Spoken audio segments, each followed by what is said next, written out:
ஓம் வாராகி சரணம். 1. மனநோய் அகற்றும் திருவிடை மருதூர்.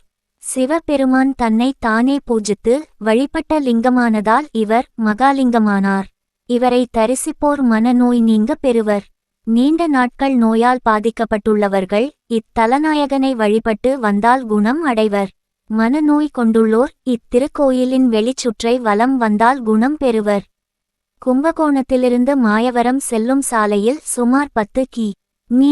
தொலைவில் உள்ளது இத்திருத்தலம். 2. புற்றுநோய் தீர்க்கும் திருந்துதேவன் குடி அருமருந்தம்மை. புற்றுநோய் தீர்க்கும் தலம் திருந்துதேவன்குடி கற்கடேஸ்வரர் திருக்கோவில்.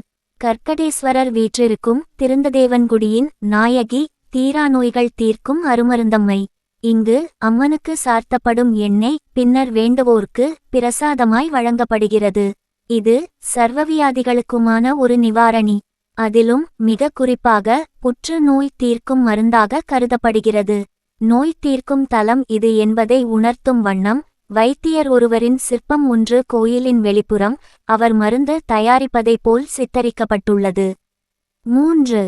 கடன் தொல்லைகள் தீர்க்கும் திருச்சேரருண விமோசனர். கும்பகோணத்தில் இருந்து சுமார் 15 கி.மீ. தொலைவில் திருவாரூர் வழியிலமைந்துள்ளது திருச்சேரை உடையார் கோவில். இங்கு தனி சன்னதியில் ருணவிமோசனராய் அருள்பாலிக்கிறார் பரமேஸ்வரன்.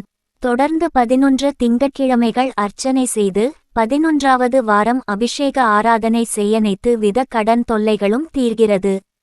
இச்சன்னதியின் முன் நின்று கூரை உவந்தளித்த கோவே என்று அன்பர் தொழச்சேரை உவந்திருந்த சிற்பரமே எனமனமுருக 11 முறை பாராயணம் செய்தால் மிகச் சிறந்த பலன் கிடைக்கும். ஒருவர் முற்பிறவிகளில் செய்த பாவங்கள் அனைத்தும் அடுத்தடுத்த பிறவிகளில் தொடர்கிறது. முன்வினை பயன்கள் அனைத்தும் பிறவி கடன்களாகின்றன.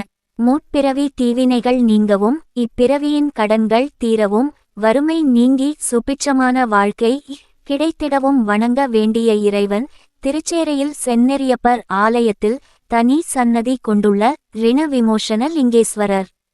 கும்பகோணம் திருவாரூர் சாலையில் கும்பகோணத்தில் இருந்து சுமார் 15 கி.மீ. தொலைவில் உள்ளது இத்தலம்.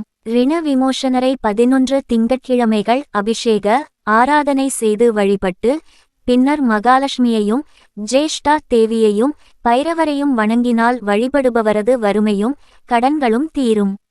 இத்தலத்தில் துர்கை சிவதுர்கை விஷ்ணு துர்கை வைஷ்ணவி என 3 வடிவங்களாக அருளுகிறாள்.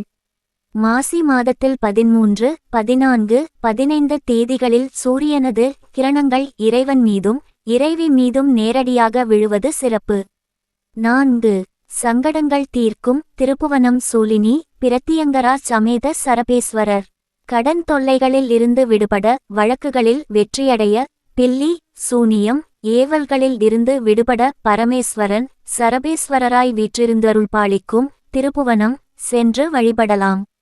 இவர் வழிபடுபவரின் அனைத்து சங்கடங்களையும் தீர்ப்பவர். சூலினி பிரத்தியங்கரா என தன் 2 தேவியருடன் தனி சன்னதி கொண்டு வீற்றிருக்கும் சரபரை 11 விளக்குகள் ஏற்றி 11 முறை சுற்றி வந்து 11 வாரங்கள் வழிபட சங்கடங்கள் அனைத்தும் தீர்ந்து சுக வாழ்வு கிடைக்கும்.